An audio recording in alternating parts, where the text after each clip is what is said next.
Welcome back to the deep dive. Okay, so today we're tackling some really heavy sources, highly conceptual stuff. Our mission, as always, is to distill these complex ideas for you, the listener, looking for quick, thorough knowledge. And today we're diving into creation, time, perfection, and the purpose of free will itself. Yeah, it's definitely foundational cosmology we're getting into. The sources lay out this incredibly detailed blueprint, not just about what was made, but why and with what built-in limits. We're really moving past physics here, deep into metaphysics. And the starting point is just huge. Yeah. Before anything existed, there was this fundamental decision to, well, create everything, to bring space and time out of non-existence. Exactly. That's the absolute beginning. The sources say the first being initiated this, using the second being sometimes called the Word or Christ as the active agent, you could say. The one who actually did the summoning. Right. Summoning space and time specifically. So space and time aren't eternal givens, they're constructs. Engineered, really. Engineered for a purpose. For a specific population. Creatures, the immediate goal was to create beings within this new space-time framework. So the universe wasn't just a random event. It was more like a habitat built for these creatures with a specific destiny in mind. What was that? Well, this is where it gets really interesting. The core intention, sort of woven into reality, was pretty paradoxical. The plan was to give these creatures genuine free will, totally uncoerced, but also ensure that this free will eventually becomes so perfect they'd absolutely never sin, never rebel. Wow, okay, so abolish sin and death completely from the cosmos. That's the ultimate goal described. Yeah, but that immediately throws up a huge question, doesn't it? How do you guarantee a flawless, sinless outcome while also insisting the being is truly free? If perfection is guaranteed, where's the genuine choice? That's the central paradox. Exactly. And it's what this whole cosmology seems designed to address. How does it start to address it? It starts by setting the rules, really strict limitations. Which brings us to our first section, the divine blueprint creation, time, and these fundamental limitations. These rules define what it means to be a creature forever. Okay, so if space-time was made for creatures, what are their limits? What defines them? First, and this is crucial, they exist only within space-time. The sources are really emphatic about this. It's not like a temporary phase they outgrow. Wait, so even into eternity, if they achieve some kind of eternal life? Even then, their eternity is specifically described as an eternity within time. They remain bound by sequence, by duration. So they can't just transcend it, step outside the whole space-time thing? No, absolutely not. They're always going to be in the system. Think of it like they can experience the whole movie infinitely, perhaps, but they can never leave the cinema. They can't exist before their own creation point. Okay, that's a massive restriction. It dictates their entire relationship with the creator, right? And it draws a line in terms of power. A very clear line. Creatures are destined, the sources say, to resemble the creator's character or nature. Things like love, justice, holiness. But not the creator's power. Correct. Not the creator's omnipotence. They're not designed to gain that level of power. Let's unpack that difference, character versus omnipotence. What does that mean practically? It means they're built for moral perfection. Wisdom, endless love, perfect justice, choosing never to rebel.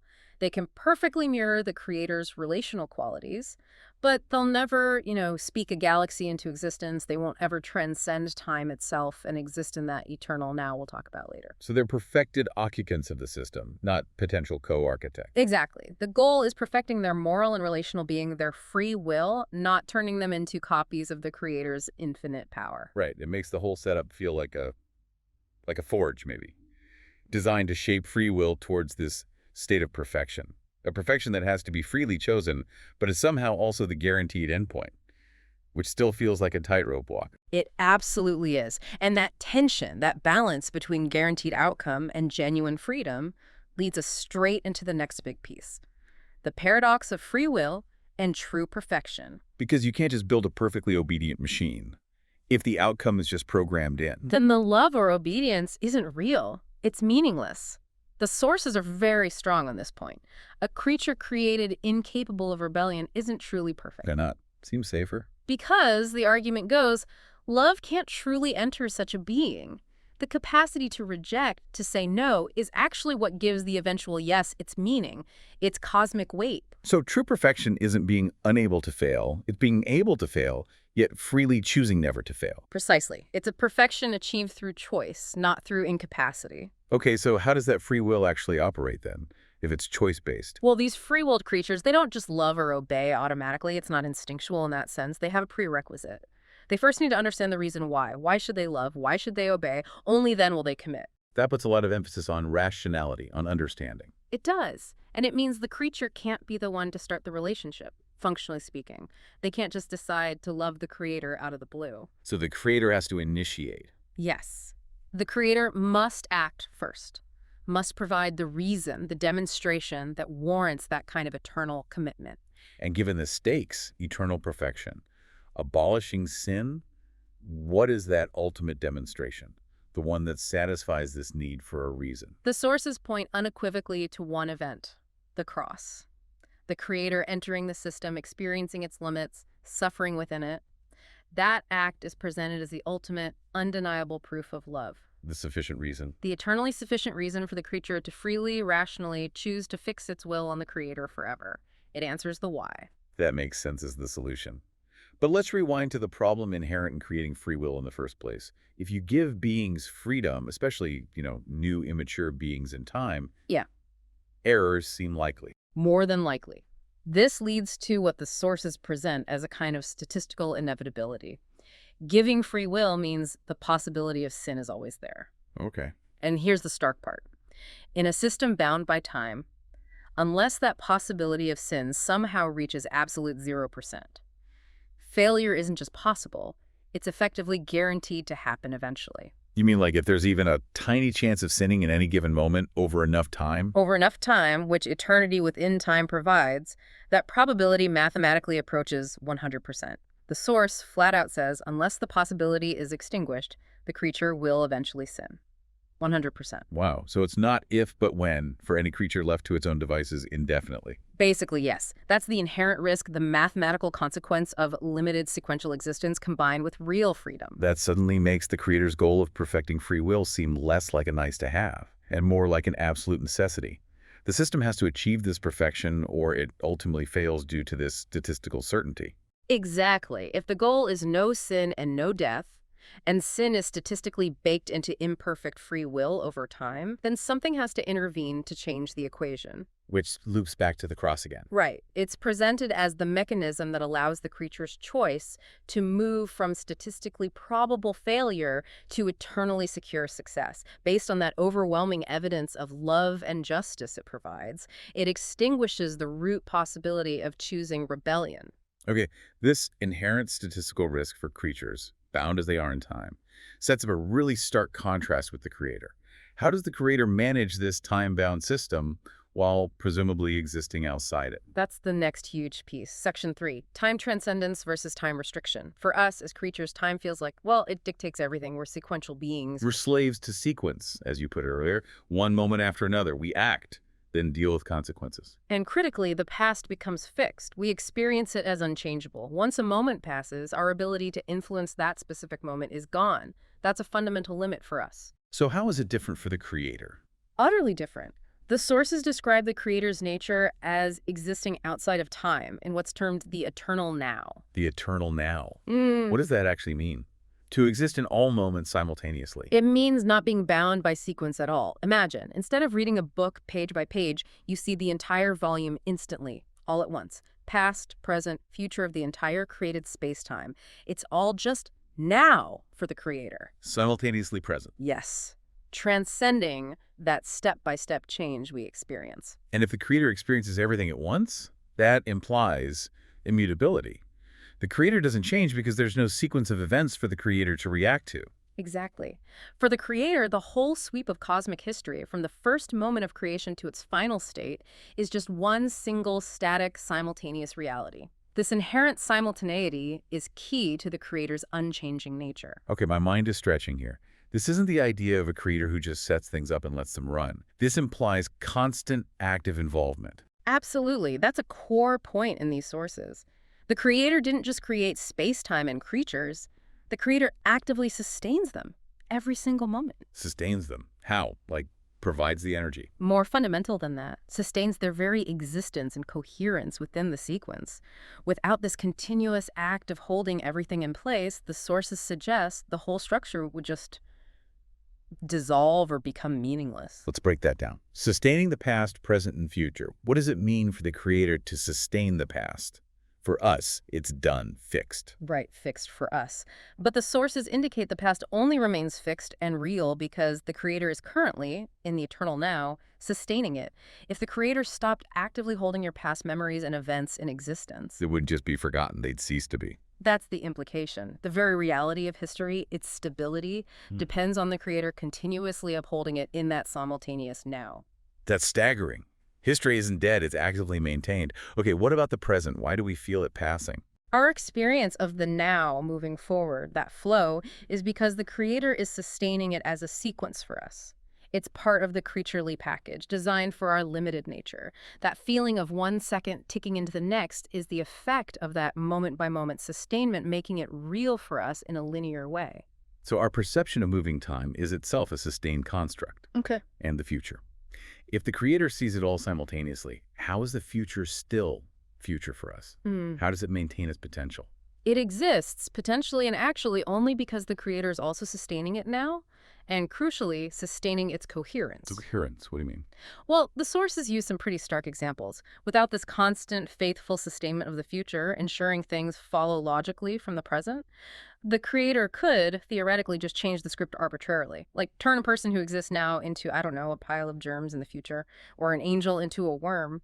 The stability of your identity, the fact that you expect to wake up tomorrow and still be you, relies on the creator continuously sustaining that coherent future path. So the very continuity of reality, my personal identity persisting minute to minute, day to day, it's all underwritten by this constant simultaneous maintenance across all of time by this being who exists outside of it. That's the picture painted, yes.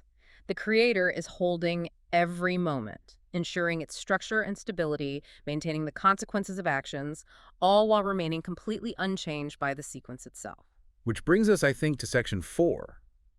If the ultimate first being is transcendent, outside the system, how does this interaction, this sustainment actually happen? Who's doing the hands-on work within time? The sources identify the second being the Word, the agent of creation, as the one directly responsible for sustaining space-time. This being, though co-equal in nature with the first, undertook something extraordinary. The part about emptying himself. Yes, willingly choosing to confine himself within the very space-time system he created and sustains, taking on the limitations of a creature. Becoming part of the sequence. Exactly. And this act, this entering the system, is presented as the way the transcendent creator shows himself, demonstrates that love we talked about fulfills the conditions needed for free will to reach its perfect state. It bridges the gap. And that demonstration, that intervention, it's necessary because the system has rules, right? Free will means choice, which leads to consequences, law and judgment. Absolutely. The sources argue that without law and judgment, the whole thing falls apart. There'd be no way to prevent crime, essentially, Right. meaning weaker creatures would inevitably be oppressed. And ultimately, because creatures are designed to thrive only in connection with the creator, breaking the fundamental command, the command of love, would lead to spiritual death, severance from that life source. Eventually, total breakdown. And that command to love isn't just arbitrary, it's tied to their actual design. They're built for happiness only when aligned with the creator. That's the assertion. Obeying isn't just about compliance, it's about functioning according to their own optimal design. So, judgment isn't purely about punishment. It's structural. It's presented as a necessary component to maintain the order and stability required for anyone to reach the goal of eternal happiness and perfected free will. Which brings us back to how that perfection is actually achieved, the process, the trials. The sources mention manageable trials, tests adapted to maturity. Yes. The idea is that creatures aren't just thrown into the deep end.